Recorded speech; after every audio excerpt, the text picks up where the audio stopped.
Danke bafethu, welcome back to Nkuli Soccer. After imatch yayizolo bafethu kube nama-interviews o-coach nama-players we-Chiefs akhuluma ne-media, uSilva, uPeterson, uCedric Keza, but ngizoqala ngento nje bonke abayishilo e-common ukuthi bathe bonke bayabelieve ukuthi i-Chiefs isenga-progressa noma iye ku-next stage of the competition, which is is it ama-quarter finals? Yes, ama-quarter finals of i-competition, nanokuthi-ke bayabelieve ukuthi bazowa-collector ama-points, but you can never stop believing because of kusasele 4 games kusengenzeka noma yini. I-Chiefs inama-game awu-2 ehome, 2 away. So bona ukuthi bazodlala kanjani. But khona into eshiwo ucoach we-Chiefs bafethu uCedric Keza, uthe yena u-proud, abafana badlale kahle, they did not give up, futhi the way abadlale ngakhona against i-team e-tough efana neZamalek kuyasho ukuthi they can build something from lawa ma-results lawa. If bayaqhubeka, nasi i-statement esibalulekile ngifuna nisizwe kahle bafethu. If abafana noma i-Chiefs iyaqhubeka idlale the way idlale ngakhona neZamalek, kusho ukuthi kuzoba nezinto ezi-right laphana ku-Kaizer Chiefs, ku-Chiefs khona izinto abazozi-achieve-a ezi-right. Well, le statement ngifuna ukusiphikisa lesi saka-coach. Abadlalanga kahle to be honest, sibonile. Wonke umuntu bebukele ubonile ukuthi iZamalek yiyo bekubonakala ngathi i-team ese-home. As much as iZamalek siyazi ukuthi strong, but if you can't win at home, noma kuthiwa uyadliwa at home, but-ke dliwa convincingly, kubonakala ukuthi uyadlala, but-ke abo-coach be-Chiefs abana-clue nabo at all. So, if bona bathi uCedric Keza kusho ukuthi naye hhayi akana-clue ngempela. Methi the way abadlale ngakhona neZamalek, if bayaqhubeka badlala the same way, bazokwazi ukuthola ama-results, bazo-improve babhilde from leyo nto leyo kuphi, because of sibone ibhola eli-poor bafethu, poor display. You cannot lose at home or maybe not collect maximum points at home and ucabanga ukuthi uzowathola away, yabo. So but yeah, maybe sobona izinto ziyenzeka bafethu, sobona ukuthi they can still reach the second round. Ulo Peterson yena kwi-interview yakhe mekhuluma ne-media uthe bembuza ngale nto le Bafana Bafana ukuthi soon iBafana Bafana izoshaya noma izokhatha ama-player and then izo-announce ama-player azoya ku-AFCON, bambuza ukuthi ucabanga ukuthi une-chance na ukuthi abe laphana esikwatini seBafana Bafana. Uthe hhayi yena into afocus-e kuyo nje i-club football, which is i-Kaizer Chiefs, uzobona if he makes it or he doesn't make it. So akusiyo i-focal point yakhe, ufocus-e nje ukuthi enze right for i-team. Uthi it's a privilege and an honor ukuthi bamselekthile kule squad lesi ku-prelim squad. Maybe la uchaza ukuthi nje ukuthi bamnothise kuwo wonke ama-player awu-50 something wase-South Africa, kusho ukuthi into enkulu kuye. So uzobona i-outcome, uzobona ukuthi kuzokwenzakalani. uPeterson ngeke bamselect le nto, for mina into engisho ukuthi ngeke bamselect, based on ukuthi the past few games obviously-ke ama-performances bafethu, ama-performances aya-count-a cause ukhonside kulama game lawa awu-2 waku-continental level. I don't think bazomselect. Okunye ngifuna ukukhava okubalulekile, uLebohang Maboy usibonisile uLebohang Maboy ukuthi uyi-quality, and khona umuntu ongisendele i-voice note waze wakhuluma ngale nto le ukuthi mina I was saying Kaizer Chiefs midfielders, they're not quality. Why? Based on just nje ukuthi abakwazi ukushaya ama-long passes, ama-pinpoint passes. I was impressed ngoLebohang Maboy because of he's forward driven. Isikhathi esiningi mebamba ibhola uya laphana phambili, uyafuna uku-create-a something for i-team. Uye kuphela umuntu, maybe bakhona abantu abanye abadlalile engingasabakhumbuli, but umuntu engimbonile obe-visible kakhulu laphana esiswini, ngizokhulumela esiswini, uLebohang Maboy udlale kahle kakhulu. Sikhumbule ukuthi akakaqali i-game since efika ku-Chiefs, i-game yakhe yokuqala. Ubonisile i-experience yakhe nethalente lakhe ukuthi likhona. You can't take i-talent away from umfowethu laphana, udlalile to be honest, but-ke i-team beyingakhonekthanga at all. Angazi ukuthi ama-journalist anjani because of ucoach uCedric Keza a few days back uthe bane-best defense ebholeni or elikini. Elikini yes, but-ke bekumele abuzwe nge-best defense yakhe kulama match lawa ukuthi-ke what is wrong nge-defense yakhe, because of siyabona kunama-loopholes, but-ke i-media ethile azange imbuze uCedric Keza. Nanokuthi uchazani methi i-Chiefs the way edlale ngakhona and then izokwazi ukuphumelela kwamanye ama-game azayo bafethu. So for me I think i-damage man, ziningi izinto ekumele zi-improve-iwe laphana ku-Chiefs. Ezinye singathi mawubheka since from last season, bekumele babe ne-squad not brand new everyone, but-ke babahambise abantu abaningi, but-ke ba-too loyal to abantu abangabenzeli lutho. Do you know like last season bafowethu i-Chiefs igcina ama-players awungakhi awu-26 out of ama-player bewakhona last season laphana ethimini, awu-26 wakhona bawa-retain-ile, meaning that bawagcinile lawo ma-player lawo. So we are seeing something ukuthi it's still kudlala ama-player wa-last season. Ubona if almost every game kudlala ama-player was-last season futhi kuqala ama-player wa-last season, ubheke emasayidini even the new guys bayadlala, but-ke kunokuqala nje ama-player wa-last season esiyawu-9. So uzo-change-ani-ke if kunama-player awu-9 wa-last season aqalayo? 'Cause of you said you wanna build something entsha e-right ezokwazi ukuphusha i-team ukuthi iwine nanokuthi kube nama-contributions amakhulu. But ugcine ama-player awu-26, khona ama-player masingawabala sibheke ama-stats wabo, sibheke ama-contribution wabo, uyabona ukuthi aba-deserve lama-player lawa. Ngeke ngiwabale amaningi but khona obvious, mangithi khona ama-player anga-deserve ngiyazi ukuthi immediately sowucabange nje, if ulalele ucabange already abawu-5 or more. So bagcina ama-player angabenzeli lutho, anga-contribute lutho for i-team. So I think the next transfer market, they just have to let abanye abantu abangebenzeli lutho ukuthi bahambe bafowethu. You can't have i-player lese liye kuma-grandstand, libe kuma-grandstand and the next game liyadlala. Next game akekho nokuba khona, akekho, I didn't even travel with the squad. So ubhilda i-team e-right, but uyibhilda based on i-foundation eya-last season ebeyingekho right. I-team ngeke iye ndawo-ke lapho, khohlwa, ngeke iye ndawo. 'Cause you're trying to introduce like fresh ideas, but-ke kunama-player awu-26 bedlala laphana last season.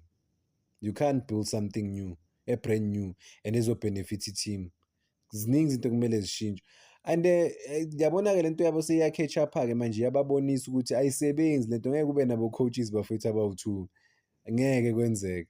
Lo obamba le game le nomunye ubamba i-next game, kuyadlalwa, akudlalwa la ku-serious, i-team enkulu le edinga ama-results week in week out. But-ke uno-coach abatshentshisanayo, this week ulo, next week ulo, next game batshentshisana ngama-game. Ne-starting lineup sabo asifani, bowu-2 noma bahlangene bekhuluma bakabi ne-team abayithembayo. You could see these guys are just lost bafowethu, nabo abazi ukuthi bafike kanjani ku-Chiefs kule position abakuyo abafowethu. They have no idea, abazi, baphelelwe, njengoba bengishilo izolo bafowethu ukuthi abana-plan B. I-plan labo leli abaze ngale egemini lahluleka, abasenalo elinye i-plan, kusho ukuthi igame yabo ayisekho, bashayiwe. Ngifuna ukungena kuma-comment before ngiyivala le clip bafowethu ukuthi abantu bathini, ba-react-ile-ke obvious after leya game leya, kuma-disappointment wabantu. Ngibona lana ubani, u-Alex, uthi ama-assistant coaches, okay, uthi ama-assistant coaches okay, sure Nkuli, these assistant coaches we can say whatever it takes, but-ke what I see, they want to follow their father Nabi. Serious, you can't keep changing lineup and fix what is not broken. Always, each and every game, we need qualified coach at natural. Ya, nge-statement ngiyazivuma bafethu ukuthi ngeke baloke ba-change ama-coaches njalo, badinga vele u-quality coach ozoba ne-starting lineup, ozokwazi ukuphusha ama-player. Mfethu ngisikhulume uNgcobo, angisafuni nanokukhuluma ngayo ukuthi uperforme kahle, but kuthola ukuthi next game akadlali. Uzibuza ukuthi kanjani umuntu oyisizile i-team.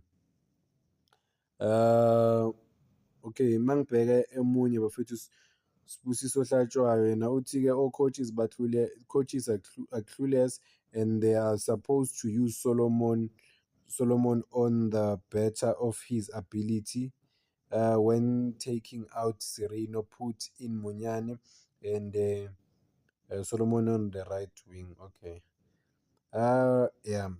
Ngishilo abana plan coach. Once kwahlule iplan labo, Sereno walimala, bafaka uVilakazi and obviously siyazi ukuthi uVilakazi uyakwazi ukudlala as number 10 bafowethu. we don't even see abakaze bamzama nakayi-1 uVilakazi ku-number 10, akanaso ispeed. Kayi-1 lo 20 minutes 30 minutes bathathe uShabalala bambeke esayidini bathi uVilakazi number 10, abayenzi leyo nto leyo bafowethu. So ngibona uNelson Sithole, ubhuti uNelson Sithole uthi-ke starting lineup besingekho good laphana, Nasho Miguel uPhuwa, uModi naye uthi why uSilva edlale 17 minutes nje kuphela. Uthi asindawo as long as ufaka uMiguel noModi done and dusted. Yeah, yeah, it's surprising ukuthi umuntu one-pedigree okwaziyo ukuzithola kuma-position a-right oyi-rescue kwayo i-team uthola ama-minutes amancane kangaka bafethu uSilva, and babhilivela ku-Ighodaro kakhulu. USilva kumele bamriske sometimes bathathe aqale igame babone ukuthi anga-offerani, cause u-Ighodaro yes siyambona ukuthi u-powerful, uyakwazi ukuli-hold ibhola izinto ezinjalo, but-ke akekho in sync, akakabi in sync ne-team ukuthi bayamazi ukuthi kumele bamfide kanjani, ukuthi ukuphi isikhathi esiningi. Whereas uSilva already bane-combination nabo Gustin Sirino. U-Gustin Sirino already semu-assiste kawu-2 if not more uSilva, nama-passes kalo kaVilakazi, i-combination yabo nje right. So qalisa uSilva, uVilakazi noSirino, cause bake babafaka second half angithi uVilakazi noSirino babawu-2 bakwazi ukucombine kahle. So already laba babonisile ama-moment wabo ukuthi okay bangaba ne-combination e-right, baqalise bazame ubabone ukuthi bazohluleka or ngeke bahluleke, but-ke because of ba-coach-a njengama-robot ngeke babazame. And what I saw, or what surprised me the most bafethu, estadium abantu baba-celebrate laphana ePolokwane kakhulu futhi hayi kancane. Celebrate ukuthi i-Chiefs ikwazile ukuthola i-point. Well, I think obviously-ke ama-fans abuya kude ayobukela ibhola ePolokwane. Obviously they wanted to interact with ama-players, to show ama-players love, but the players have to be called out bafowethu. Kushiwo ukuthi ndoda wena awudilivi, wena kanjalo, hayi ukuthi amadoda at the end of the day bafowethu, hayi ukuthi ama-player ayacindezela, but-ke and abantu seba-used to uku-celebrate izinto ekungamelanga ukuthi bazi-celebrate. Uku-celebrate ukuthi umuntu uyalazi but i-team ayenzi kahle. That's what you see. Kuzo-celebrate uSolomon, uSolomon futhi indaba yakhe angifuni nokuyikhuluma. Unaso isipiti but i-timing ayikho that much because of i-team ingadla ngaye kakhulu if angaba ne-timing. Uzolishaya lo cross-ke li-deflect-eke to igoli akwazi ukusave i-team, but akusho ukuthi ube ne-match e-right. Ngiyakuphinda because of lento le ngiyishilo nayizolo, akusho ukuthi ube ne-match e-right. Just because of ukorile sokuzodlala yena-ke is not better than uThabiso Monyane. Ngiyibonile-ke lento le ngiyibone nini, oh ya ngikhulume ngayo futhi lento le izolo bafethu, ngathi ulo ngeke aphume.